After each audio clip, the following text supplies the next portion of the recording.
20 рӯзи нахустини охирин моҳи зимистони имсола. қабл аз тафсири хабару гузоришот таваҷҷӯҳ кунед ба сархати мавзӯъҳои рӯз.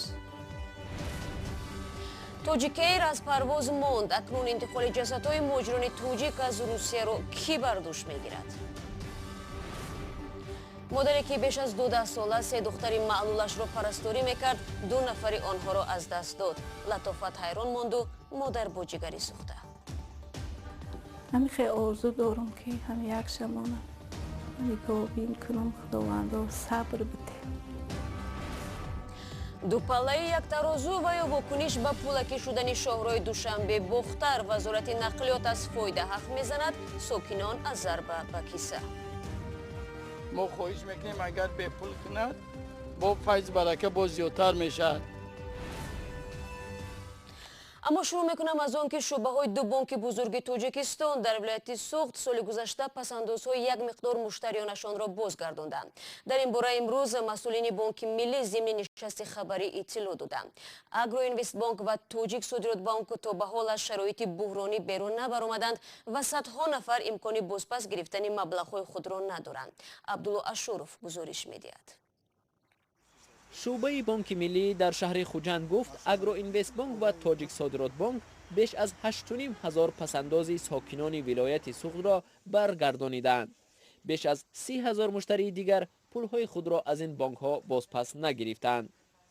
Агроинвестбанк ҳудудурии рамази 6045 амонатгузори иҷро карда шуд ба миқдори ба ин мардум ба миқдори 26,6 миллион сомонӣ чӣ доданд. маблағашон баргардондан ва боиси афсӯс аст ки ҳозирам қарзи ин ташкилот дар назди амонатгузорон хеле зиёд аст. 29 ҳазор амонатгузор бӯланд пулиши нагирифта. ин маблағ 188 миллион сомонро ташкил мекард. дар Тоҷик Содиротбанк дар даври сипари гузашта миқдори нафароне ки ҳудуддоришон банк иҷро кард 2570 каср ташкил мекард ва боиси афсӯс аст ки имрӯз ин ташкилотам дар 2768 аҳоли вилоят қарз дорад. маблағи қарзи ба 45,8 миллион сомонро ташкил мекард. ба қавли Бонки Миллӣ ин банкҳо шумораи кормандони худро то ҳадди ақал кам карда бахшҳо ва марказҳои хидматрасонии худро дар шаҳру ноҳияҳо барҳам доданд. намояндаи Тоҷик Содиротбанк гуфт талош доранд пасандозҳои мардумро баргардонанд. мушкили Агроинвестбанк ва Тоҷик Содиротбанк аз 3 сол ба ин тараф идома дорад. ин 2 бонки калонтарини кишвар охири соли 2015 ба мушкил печида натавонистанд сари вақт пули муштариёнро дастрас кунанд. ин вазъ ба навбати тӯлонӣ ва норизоии муштариён аз ин бонкҳо сабаб гардид. бинандагони азиз, таваҷҷӯҳ кунед ба як эълон. агар шумо шоҳиди ягон ҳодисаи фавқулода шудед, аксу наворе доред ки мехоҳед бо дигарон дар миён бигзоред, ба мо фиристед. рақами озоди видео дар вайберу ватсап +420 724 056 681 аст. мо ҳатман бо шумо тамос мегирем. зимнан тӯли чанд рӯзи ахир тариқи ҳамин рақам баъзе аз шумо корбарони гиромӣ дар бораи тақдири модаре пурсон шудед ки якбора 3 духтари маълулашро нигоҳубин мекард. гузоришро дар бораи ин хонавода беш аз 2 соли қабл ҳамкорони мо таҳия карда буданд. дар пайи ин нафарони зиёде пайдо шуданд ки ба онҳо дасти кӯмак дароз намуданд. аммо мутаассифона тавре маълум шуд 2 духтари ин модар даргузаштаву хоҳари сеюмашон афсурда шудааст. модаре ҳам ки иродаи оҳанин дошту шабу рӯз дар хидмати фарзандони барҷомондааш буд, ҳоло дуо мекунад ки худо латофати беморашро аз ӯ нагирад.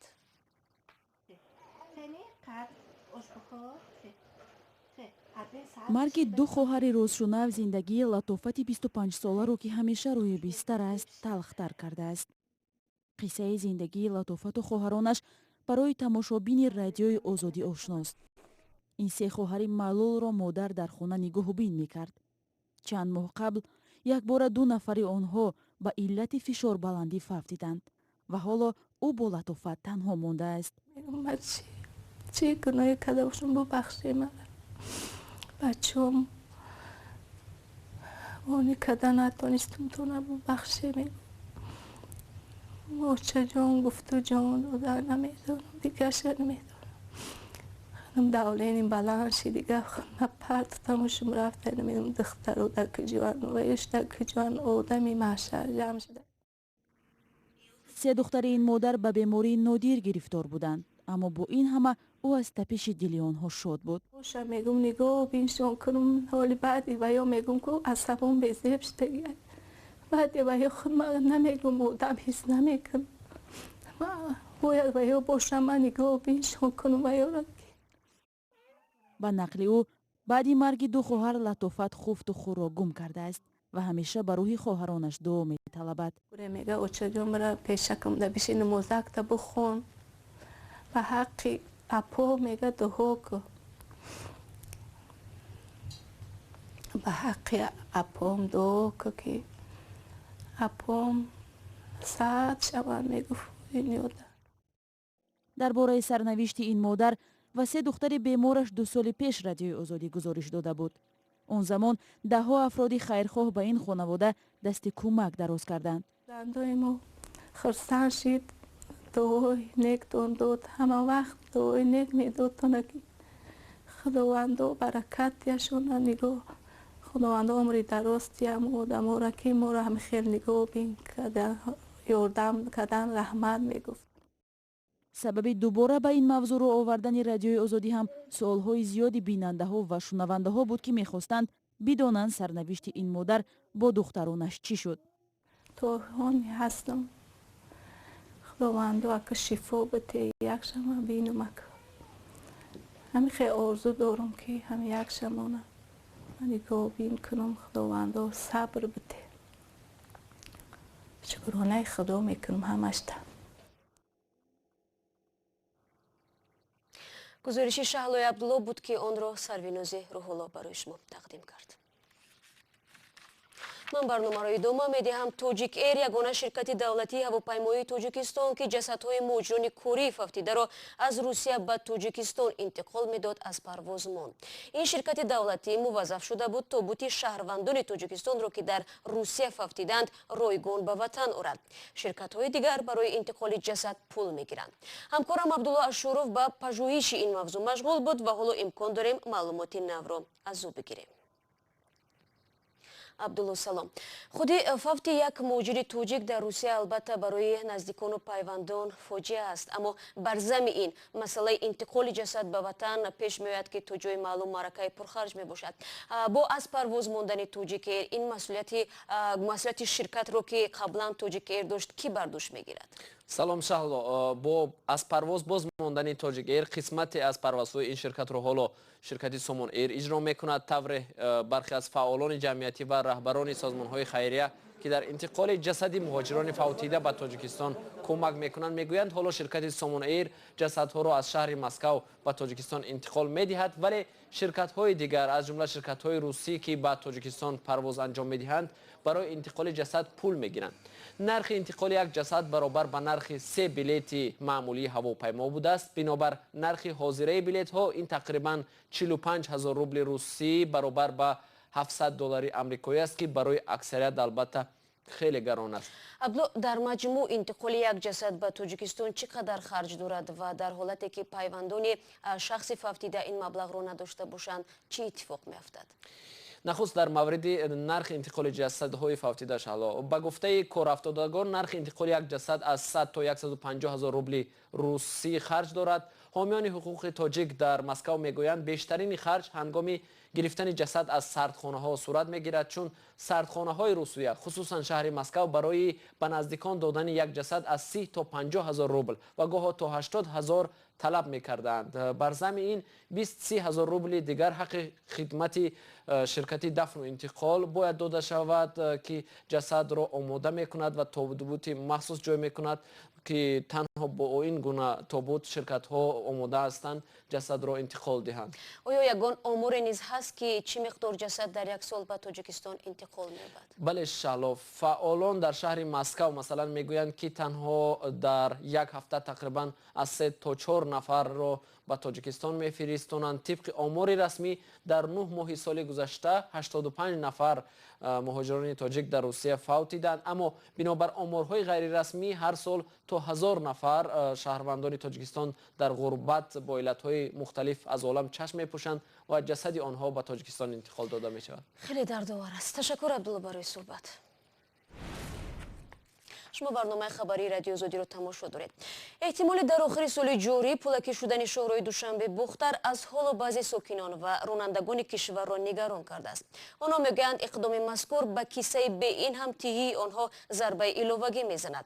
اما وزارت نقلیات بر این باور است که شهرهای پولکی روای مردم را در 4 فصل سال تامین میکند و به بودجه دولت هم فایده میآورد. گزارشی همکارانمان از تلویزیون نستعلیق время را در این باره مومن احمدی تقدیم میکند. شاهرای دوشنبه بختر از راههای مهم و سرروای تاجیکستان محسوب می‌یابد. هر ساعت طریق این راه تا 1000 ماشین حرکت میکند. گذشته از این در کنارهای آن ده‌ها جماعت و روستاها جای گیرند. ساکنان این منطقه از تصمیم مقامات برای پولکی کردن شاهرای دوشنبه بختر ناراحتند. نرخ میخیزه با نخسته میشه و نرخ مشروطه میخیزه نمیرسه حضورشون چی میرسه مثال نمای عرض 3 بار مغازه میریم 3 بار بیم با 500 بتیم ما خواهش میکنیم اگر به پول کند با فیض برکه با زیادتر میشه 3 سومون کنن اتوش تو کسی قرغان میروه قرغان 5 سومون کنن 10 سومون کنن برای که و یا استفاده میبرن ماشینای بارکش همین میروه همین ماشینایی که بار میبرن کلوب قرغان دنگاره چریزه میجا میروه میکشتده ضرر میشه بابا ضرر میشه آه زمین نوک با نوک میمونه از بسیار هم شفیه رو دا برای آدمای همین قشلاق باشه یا همش کم بغلن به پول باشه خوبه تاجیکستان فعلا یک راه پولکی دارد. شاهرای دوشنبه چناق که مرکز کشور را با شمال پیوست میکند. مقامات وزارت نقلیات میگویند تجربه ثابت کرد که از پولکی شدن این راه استراتژی تمام کشور فایده گرفت. ما همین فکر را داریم. حساب و کتاب کرده ایستاده ایم. خودتان شاهد اول شدیدتان که راه پولکی دوشنبه خوجند از لحاظ اهمیت اقتصادی و استراتژی خود به طور مثبت نشان داد. همین برفباری کلبخرایی اگر همین راه پولکی نمیشد استفاده این راه وزارت نقلیات با این مبلغ‌های جدا کرده شده برآمدنشان امر محال بود. در حال حاضر کارهای بازسازی شاهراه ادامه دارد. طبق لایحه راه با خرج تقریبا 97 میلیون دلار گرانت و قرض بانک آسیایی رشد بنیاد اوپک و بیش از 17 میلیون دلار سهم تاجیکستان بازسازی می شود. ظاهرا مقامات می خواهد از راهی که تقریبا به پول صاحب شده است فایده به دست آورد. کامل بابایف کارشناس بخش نقلیات میگوید راههای پولکی در کارند اما این مبلغ نباید از همه استفاده برندگان ستانیده شود. بر علاوه باید راههای الترناتیوی برای روا مساعد وجود داشته باشند. کارشناسان وضع راهی الترناتیوی را که حالا پیشنهاد می شود قناعت بخش نمی دانند. اگر پولاکی شود صفت آن به خطری آن در اقلیم هایی که ما امروز در نظر داریم برفای زیادی که هستند ما این روزا شاهد میگردیم خب به خطری بلند می شود.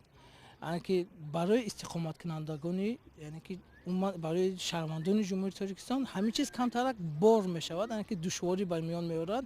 بنابر همین سبب اگر خوب می شد که راههای که پولاکی رو برای اون نفرانی میکردن که مثلا ترانزیتی از کشور میگذارن یا اینکه با ماشینای بارکشی که هستن که البته صفت راه رو ویران میکنن حساب وزن زیادشان. قرار است راه نوی چهارخطه دوشنبه بختر در آخر همین سال بعد اتمام کارهای ساختمانی پولکی شود. هنوز نرخنامه استفاده راه و همین گونه تعداد مرکزهای پولچینی معلوم نیست. مقامات نیت دارند شاهراهای دیگر کشور را نیز تدریجاً پولکی کنند. با عرض سپاس از آن که در این 15 دقیقه ما را تماشا کردید. برنامه امروز را پایان میبریم. نوارهای جالب و گزارش‌های روز را در آزادی ویدیو کانال ما در یوتیوب تماشا کنید. چون معمول فردا برنامه خبری نداریم ولی صبح بر وقت نویدی بامدادی تقدیمتان می‌کنیم. خدا نگهدار.